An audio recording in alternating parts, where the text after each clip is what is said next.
जोशाना बनाने का, जोशाना बोलते ये खोल लेके 2 गिलास पानी डाल देके पूरी दवा डाल उबाल सब डाल के पूरे लोगों को पिलाओ, वो नहीं पिलाओ, ठीक है।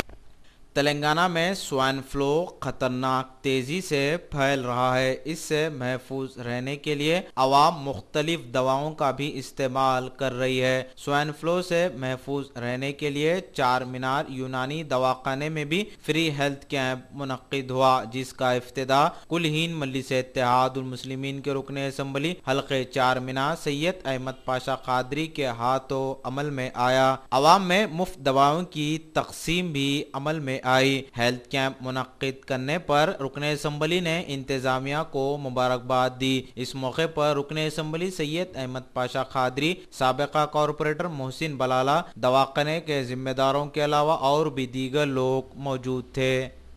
दवाखाने में आज ये स्वाइन फ्लू के दवाओं की तकसीम फ्री मेडिकल कैंप कायम किया गया और यहाँ पर 3 दिन तक ये दवाओं की तकसीम होगी।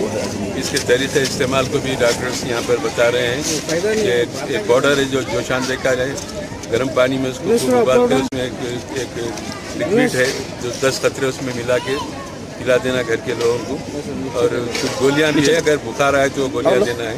ये इंतज़ाम यहाँ के लोगों की तरफ से किया गया है और ये 3 दिन का कैंप है। आपके चैनल के ज़रिए आवाम से ख्वाहिश की जाती है कि चार मीनार दवाखाने में आके इस कैंप से इस्तेफादा करें और अपनी सेहत का ख्याल रखें। और हुकूमत का भी काम है कि ऐसे जो दवाओं का यहाँ पर एहतमाम किया गया है, इसमें हुकूमत भी दिलचस्पी लेकर यहाँ पर मदद करे हर किस्म से, ताकि गरीबों की, क्योंकि 3 दिन के बाद भी यहाँ लोग आते रहेंगे, लेकिन ये लोग जो तैयार किए एक रज़ाकाराना तौर पे अपनी तरफ से 3 दिन के का ये स्टॉक है। मज़ीद इसमें और इजाफा करना है तो हुकूमत का काम है इस पर बजट रिलीज़ करे ताकि और हज़ारों लोगों को इससे फ़ायदा पहुँच सके।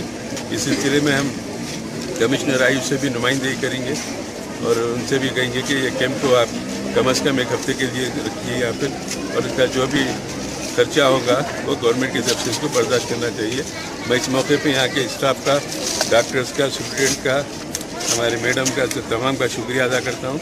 एक इंसानी हमदर्दी के तहत जो सो ये कैंप का क़याम किया और लोगों को फ़ायदा पहुँचा।